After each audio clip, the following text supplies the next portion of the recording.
Hey guys, मैं शुभम आप सभी लोगों का अपने चैनल हाई फाई एजुकेटर में स्वागत करता हूं। तो आज हम लेकर आ गए हैं आईपीएम से रिलेटेड क्वेश्चन एंटोमोलॉजी लेक्चर 2 में, जिसमें हम आपको आज बताएंगे मैकेनिकल एंड फिजिकल कंट्रोल। ये पहला हेडिंग बताएंगे और कल के चैप्टर में जो चलेगा वो रहेगा आपका कल्चरल कंट्रोल। फिर नेक्स्ट आपका चलेगा लेक्चर नंबर 4 में, जिसमें बायोलॉजिकल कंट्रोल, फिर लीगल कंट्रोल, फिर केमिकल कंट्रोल। बारी बारी से सभी टॉपिक्स को मैं क्लियर करता जाऊंगा।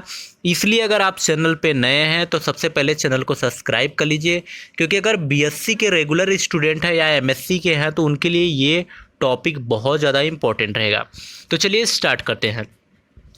देखिए, मैकेनिकल कंट्रोल होता क्या है। अगर आपके पेपर में पूछ लिया गया कि मैकेनिकल कंट्रोल का बताइए, तो आपको मैकेनिकल कंट्रोल का डिफिनीसन देना पड़ेगा। तो चलिए बताते हैं मैकेनिकल कंट्रोल का जो डिफिनीसन होता है। तो गाइज, मैकेनिकल कंट्रोल के बारे में अगर जाने तो मैकेनिकल कंट्रोल का अगर डिफिनीसन पहले आपको लिखना पड़ेगा, पेपर में जाना पड़ेगा। तो बैठेंगे तो मैकेनिकल, सबसे पहले मैकेनिकल कंट्रोल हेडिंग डालेंगे, फिर उसके बाद आपको लिखना पड़ेगा एक डिफिनीसन। मैकेनिकल कंट्रोल होता क्या है जान लीजिए कि मैकेनिकल मतलब होता है यांत्रिक, और कंट्रोल का आप जान रहे हैं कि कंट्रोल मतलब होता है नियंत्रण। मतलब कि यंत्रों की सहायता से जब हम इंसेक्ट का कंट्रोल करते हैं, मतलब इंसेक्ट को मारते हैं या उसे थोड़ा कम करते हैं क्रॉप में, तो उस कंट्रोल को क्या कहा जाता है? मैकेनिकल कंट्रोल कहा जाता है। जान गए आप कि किसी यंत्र की सहायता से जब हम इंसेक्ट का कंट्रोल करते हैं तो उसे हम मैकेनिकल कंट्रोल कहते हैं। अब बात आता है कि मैकेनिकल कंट्रोल में कौन कौन से जो तरीके हैं जिनको अपनाकर आप कंट्रोल कर सकते हैं, तो उन तरीकों के बारे में हम नीचे दे रहे हैं। आप उसे ध्यान से सुनिएगा, जिसमें आपको समझ में आएगा। पहला जो है कंट्रोल किया जाता है हाथों द्वारा कीट को एकत्रित करना। हाथों द्वारा कीट को एकत्रित करना मतलब इंसेक्ट को हाथ द्वारा क्या करना है? आपको कैच करना है। अगर आपके पास छोटा मोटा बागान है जिसमें आप कोई फ्रूट लगाए हैं या तो आप कोई भी प्लांट लगाए हैं, तो आप उसमें डेली बेसिस पे जाके प्लांट को पूरी तरह से चेक करेंगे, और चेक करने के बाद अगर आपको वहाँ पे इंसेक्ट मिलेगा तो आप उस इंसेक्ट को कैच करेंगे और या तो उसे पकड़ेंगे और पकड़ के फिर उसके बाद मार देंगे। तो ये क्रिया होती है हाथों द्वारा कीट को एकत्रित करना, मतलब सभी कीट को हाथों द्वारा पकड़ना। सेकेंड आपका जो है, आपका ये है सेकेंड कि हैंड नेट का प्रयोग करना।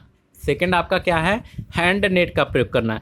इसका प्रयोग हम तब करते हैं जैसे जो उड़ने वाले इंसेक्ट हैं पकड़ने के लिए, जैसे होता है टिड्डे हो गए, जेसिड्स हो गया, आपका पायरिल्ला हो गया, मिली बग्स हो गया। ये ऐसे इंसेक्ट है जिसे हम क्या करेंगे, नेट्स जो होता है, हैंड नेट्स होता है, हाथ से पकड़ने वाला नेट्स होता है, जाल होता है, उसमें पकड़कर उस इंसेक्ट को एक ऐसे स्थान पे लेकर जाएंगे जहाँ पे उसको अच्छी तरह से मार सके। तो मतलब दूसरा हेडिंग मैंने बता दिया कि हैंड नेट का प्रयोग करके आप आसानी से इंसेक्ट को मार सकते हैं। वही थर्ड की बात करें तो ट्री बेंडिंग करके, मतलब कि सभी जो प्लांट्स होंगे उनके चारों तरफ एक प्रकार की बैंडिंग कर देना। जैसे कि मिली बग्स, आम में एक प्रकार का रोग लगता है जो कि मिली बग्स होता है। ये क्या करता है, आम के पौधे पर जाके चिपक जाता है, और चिपकने के बाद ये सकिंग टाइप का इंसेक्ट होता है जो कि प्लांट को पूरी तरह से उसके जो पोषक तत्व होते हैं, एलिमेंट्स होते हैं, उसको अपने शरीर में एब्जॉर्व कर लेता है, और जिससे पौधों को इम्पोर्टेंट एलिमेंट्स नहीं मिल पाते और वो सूख कर गिर जाते हैं। ये मिल्किंग स्टेज में सबसे ज़्यादा लगता है, इसलिए आपको मैं बता रहा हूँ कि ट्री बेंडिंग करके ब्रेंडिंग कर देंगे तो येलो स्टिकी टेप आता है, बहुत सारे टेप आते हैं। लेकिन अगर मिली बग का आप कर रहे हैं तो येलो स्टिकी टेप लगा देंगे, जिसके वजह से जो मिली बग रहेगा वो जाके ट्री जहाँ बेंडिंग लगाए रहेंगे येलो स्टिकी टेप, उस की तरफ आकर्षित होकर चला जाएगा। चलिए गाइस, नेक्स्ट पे चलते हैं। नेक्स्ट आपका है कि फ्रेंचिंग क्या करना है। फ्रेंचिंग का मतलब होता है कि चारों ओर से दीवार बनाकर कीट से के प्रकोप से बचने के लिए, तो चारों तरफ क्या कर लेते हैं, दीवार बना लेते हैं, ऊंची दीवार बना लेते हैं। जिससे इंसेक्ट फ्लाई करके मतलब उड़ के उसमें ना आ पाए, क्योंकि इंसेक्ट जो फ्लाई करता है, उड़ता है, वो बहुत ज़्यादा ऊंचाई पे नहीं उड़ पाता है, कम ही ऊंचाई पे उड़ता है। इसलिए अगर हम दीवारों को ऊंचा बना लेंगे तो क्या होगा कि इंसेक्ट हमारे जो फील्ड या क्रॉप पे नहीं आएगा और हमारे फसल जो हैं वो पूरी तरह से सुरक्षित रहेंगे। नेक्स्ट आपका है कि खाई खोदना, मतलब ट्रेंचिंग करना। फ्रेंचिंग हमने बता दिया, अब ट्रेंचिंग करना। जब हम खाई खोदते हैं तो क्या होता है कि जब ग्रास हॉपर इंसेक्ट, जो बड़े बड़े इंसेक्ट होते हैं, वो बहुत एक ग्रुप में आते हैं, मतलब मिलियंस में आते हैं, 100 से 200 या 400 या 500 के ग्रुप्स में आते हैं। तो ये सीधे फसल को पूरी तरह से नुकसान करना चाहते हैं। तो हम लोग क्या करते हैं कि वो ज़्यादा उड़ नहीं पाते हैं, तो हम उनके आगे, अगर वो आ रहे हैं तो उनके आगे एक खाई खोद देंगे, जिसकी वजह से वो उस खाई में जाके गिर जाएंगे और उस खाई में हम बहुत सारे पेस्टिसाइड का यूज करके उन्हें आसानी से मार सकेंगे। और जब वो खाई में गिर जाएंगे तो उसी में हम उन्हें तोप देंगे या तो उसके ऊपर मिट्टी डाल देंगे, जिसके वजह से वो पूरी तरह कवर कर देंगे मट्टी से, जिसके वजह से वो पूरी तरह मर जाएंगे। चलिए नेक्स्ट पे चलते हैं। नेक्स्ट में आपका है कि मैकेनिकल ट्रैप्स का यूज करके। तो मैकेनिकल ट्रैप्स का मतलब यांत्रिक ट्रैप्स का यूज करके हम कीट को मार सकते हैं। जैसे लाइट ट्रैप्स। लाइट ट्रैप्स का मतलब हुआ कि अट्रैक्टिव जो लाइट्स होती हैं उसको लगाकर हम फील्ड में जब लगा देते हैं तो जो मेल इंसेक्ट होते हैं वो अट्रैक्ट होते हैं और वो सीधे जाते हैं उस लाइट्स की तरफ, सोचते हैं कि बहुत अच्छा चीज़ है या खाने का कोई चीज़ है। जब उसके पास वो जाते हैं तो वहाँ पे जो लाइट्स होती हैं वो बहुत ज़्यादा हीट होती हैं और बहुत हार्मफुल होती है, डेंजरस होती है, जिसके पास जाते ही वो इंसेक्ट मर जाता है। वही अगर सेकेंड है जो आपका अडहेसिव ट्रैप्स होता है। अडहेसिव ट्रैप्स का मतलब ही होता है कि चिपचिपा ट्रैप्स होता है। इस चिपचिपे ट्रैप्स पे जाते वक्त इंसेक्ट क्या होता है, उस चिपचिपे जो ट्रैप्स होते हैं उस पे लगे रहते हैं पॉइजन, और वो यह थोड़ा गीला रहता है, जिसके वजह से जो छोटे इंसेक्ट होते हैं, जो मेल इंसेक्ट होते हैं और जो उड़ने वाले, रात्रि को निकलने वाले जो इंसेक्ट होते हैं, वो आसानी से इस पे जाके चिपक जाते हैं और जिसके वजह से वो निकल नहीं पाते और उसमें लगा रहता है पॉइजन, जिसके वजह से वो आसानी से मर जाते हैं। तो इसका प्रयोग आप करके आसानी से अपने फील्ड को बचा सकते हैं। अगला है हॉपर्स एंड डोजर्स क्या है। अब होपर्स एंड डोजर्स के बारे में बहुत ज़्यादा बताएंगे हम आपको, और पूरी तरह से समझिएगा, क्योंकि पेपर में पूछे जाते हैं कि हॉपर्स एंड डोजर्स होते क्या हैं।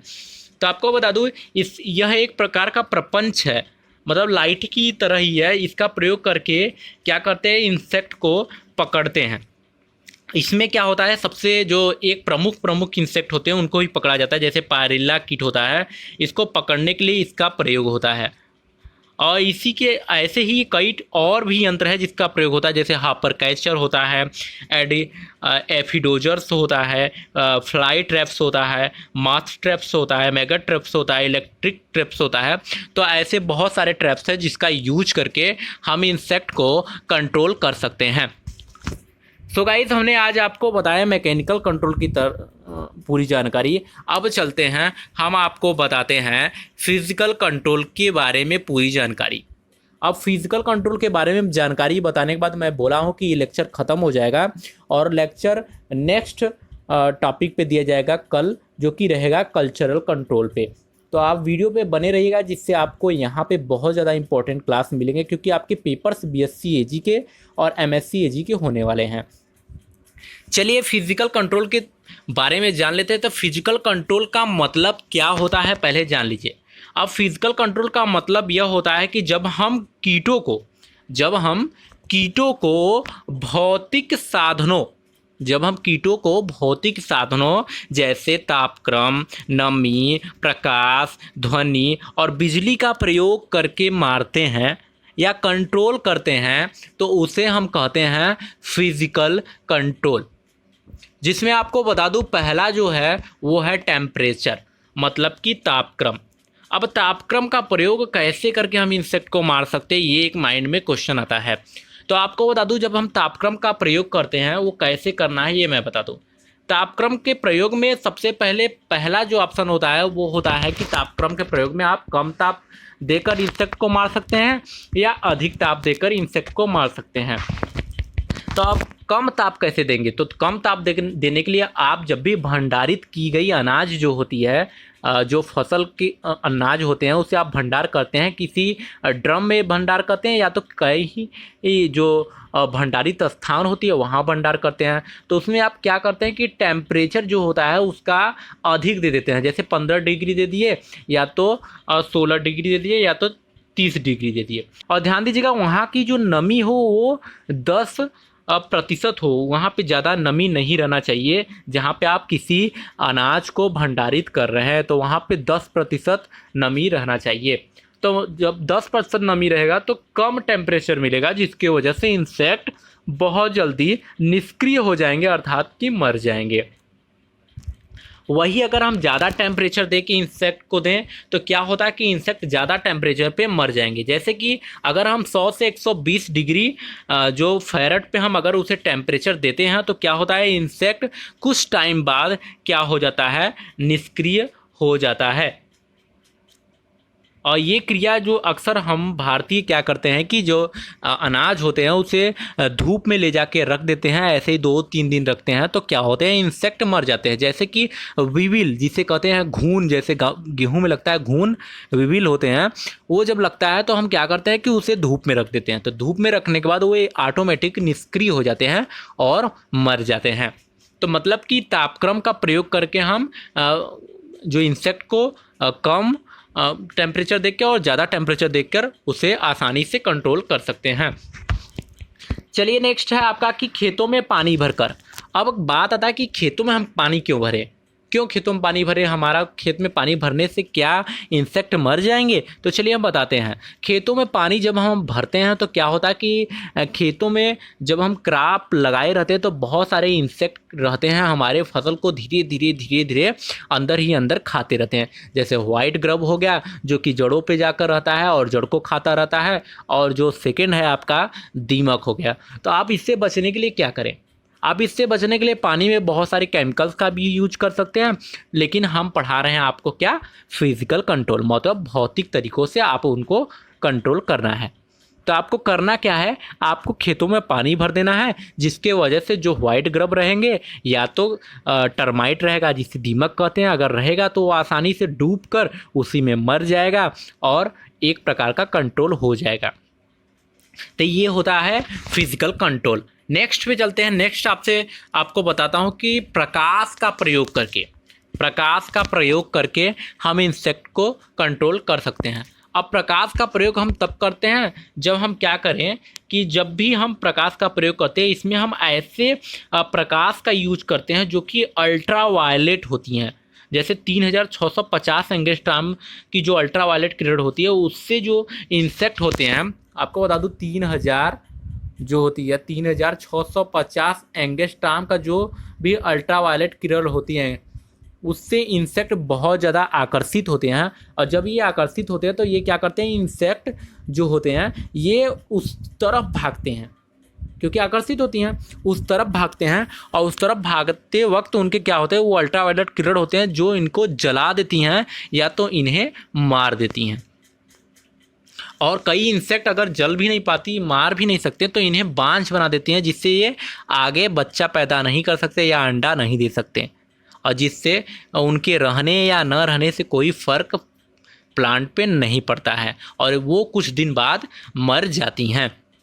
सो गाइस नेक्स्ट पे चलते हैं। नेक्स्ट आपका है जो है, नेक्स्ट में है ध्वनि द्वारा।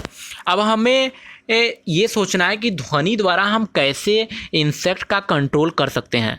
तो आपको बता दूं ध्वनि द्वारा इंसेक्ट का कंट्रोल ऐसे कर सकते हैं, क्योंकि जब भी हम मक्का के खेत में जाते हैं या तो बाजरे का खेत रहता है या तो किसी भी फसल में आप जाते हैं, बागान रहता है या बगीचा रहता है या अमरूद का खेत होता है या आम का खेत होता है, तो वहाँ पे बहुत सारे जो इंसेक्ट होते हैं जैसे ग्रॉस हॉपर लग गया या तो चिड़ियाँ परेशान कर रही है, वो भी एक इंसेक्ट में ही आता है, क्योंकि वो इंसेक्ट में इसलिए आता है क्योंकि नुकसान पहुंचा रहा है, लेकिन पूरी तरह से इंसेक्ट में नहीं रहता है। तो आप बता दूं कि जो ग्रास हॉपर हो गया या तो मिली बग्स हो गए या तो और छोटे छोटे इंसेक्ट होते हैं, उनसे बचने के लिए क्या करते हैं हम ध्वनि का यूज करते हैं, जिसके वजह से जिसे बजाने के बाद एक प्रकार का साउंड निकलता है जो कि इंसेक्ट को डर लगता है कि कोई इंसान आ गया या तो कुछ होने वाला है, उससे वो उड़कर दूसरी फसलों पे चली जाती हैं या तो वहाँ से उड़कर कुछ दूर चली जाती हैं, जिससे हमारे फसल को फ़ायदा पहुँचता है और हमारे फसल का कंट्रोल हो जाता है। सो गाइस, आज हमने आपको बता दिया mechanical control and physical control.